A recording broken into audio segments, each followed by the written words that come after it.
Bonjour, je me présente au Dr Issa Makan Keita.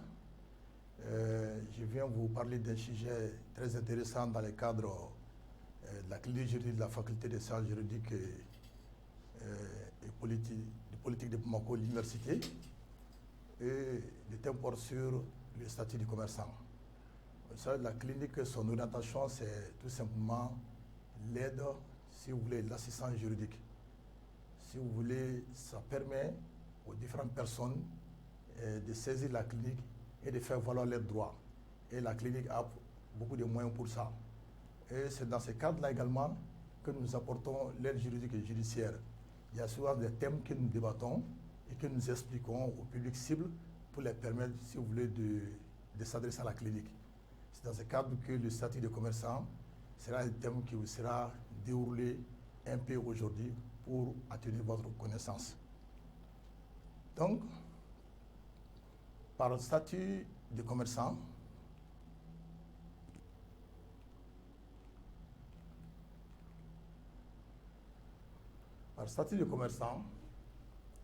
nous avons ciblé deux axes majeurs. Le premier axe, c'est de définir ce que c'est qu'un commerçant. Et ensuite, si vous voulez, de vous dire qui peut être commerçant et qui peut ne pas l'être. Voilà ces deux points sur lesquels nous allons nous entretenir avec vous et pour vous permettre, si vous voulez, de comprendre un peu et de vous adresser à la clinique pour un approfondissement certain. Par le statut de commerçant, vous savez, nous sommes régis par un acte qu'on appelle l'acte de l'OHADA, c'est les actes uniformes de l'OHADA qui définissent ce que c'est qu'un commerçant. Si vous prenez l'acte uniforme relatif au droit commercial général, dans son article 2, il est dit que, deux points, je cite, un commerçant, celui qui fait de l'accomplissement d'actes de commerce par nature de sa profession. Et c'est ce que l'article 2 du Code de l'OHADA dit, notamment l'acte uniforme relatif au droit commercial général. Mais par rapport à cette phrase seulement, on ne peut pas savoir qu'est-ce que c'est qu'un commerçant réellement. Et du coup, des éléments se dégagent de la définition. Parmi ces éléments, nous avons, si vous voulez, l'accomplissement d'actes de commerce. Quand on a par accomplissement d'actes de commerce, ensuite, le code personnel du commerçant et sa profession. Pour être commerçant, pour être défini comme commerçant, il faut accomplir des actes de commerce. Nous allons voir les actes de commerce de façon détaillée. Ensuite, il faut faire ces actes de commerce, les accomplir en son propre nom, pas au nom de quelqu'un d'autre. Et il faut que ce soit la profession de la personne. Et par profession, ce n'est pas la formation qu'on acquiert de l'école et pour des exercices professionnels de commerce ou de droit, ainsi de suite. Il s'agit de l'appliquer de façon habituelle. Or, par définition, quand on prend professionnel veut dire tout simplement ce qu'on fait d'habitude.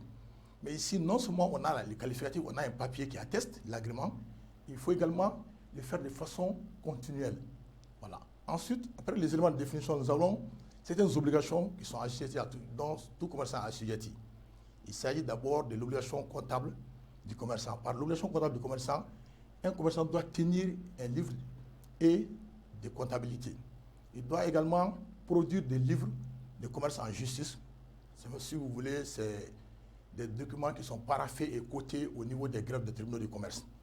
Ensuite, il y a des actes de commerce qui rentrent dans la définition du commerçant. Par acte de commerce, comprenez tout simplement qu'un acte de commerce n'est pas défini par l'acte uniforme dont je viens de citer.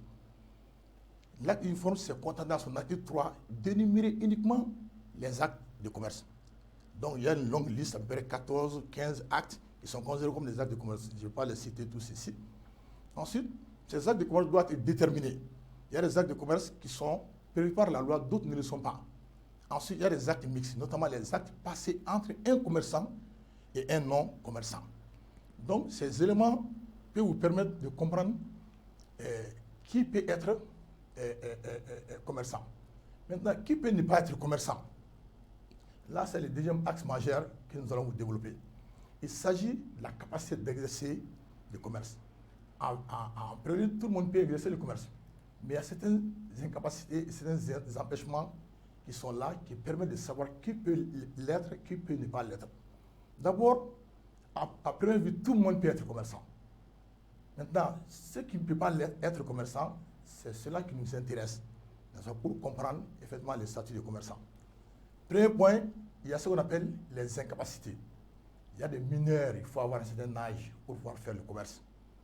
Ensuite, il y a des majeurs qui sont incapables. Parce qu'à première vue, un majeur doit pouvoir faire le commerce.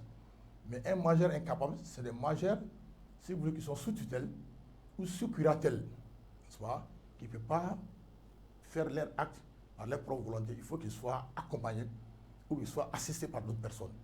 Et, n'est-ce pas, des majeurs qui sont sous contrôle judiciaire. Donc, les juges, n'est-ce pas, faire contrôler ces majeurs-là, assistés par une autre personne pour d'autres actes importants de la vie. Il y a également le problème de la femme mariée. Vous savez que la femme mariée n'a pas tout le temps été considérée comme pouvant exercer le commerce. Il faut l'autorisation de son mari. Il y a des évolutions, si vous voulez, législatives qui sont intervenues d'un pays à l'autre. Et aujourd'hui, beaucoup de pays admettent que la femme mariée puisse pouvoir faire le commerce sans l'intervention ou sans la permission de son mari. Ensuite, après les incapacités, nous avons les empêchements. Les empêchements, c'est des incompatibilités. Il y a certaines professions qui ne riment pas avec le commerce. N'est-ce pas? Quand on est fonctionnaire, on ne peut pas être commerçant en même temps qu'un fonctionnaire, en même temps qu'on est fonctionnaire. Ensuite, il y a des déchéances. Les déchéances, c'est tout simplement des mesures prises par les juges par rapport à la mauvaise conduite, mauvaise moralité avec certaines condamnations qui empêchent de faire le commerce. Et on n'est plus digne de confiance, on ne peut plus être admis à exercer le commerce. Voilà, c'est quelques notions qui nous permettent, si vous voulez, de savoir en gros ce que c'est qu'un commerçant.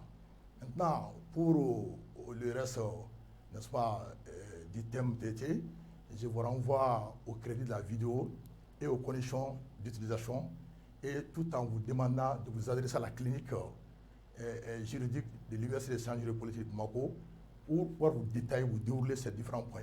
Je vous remercie.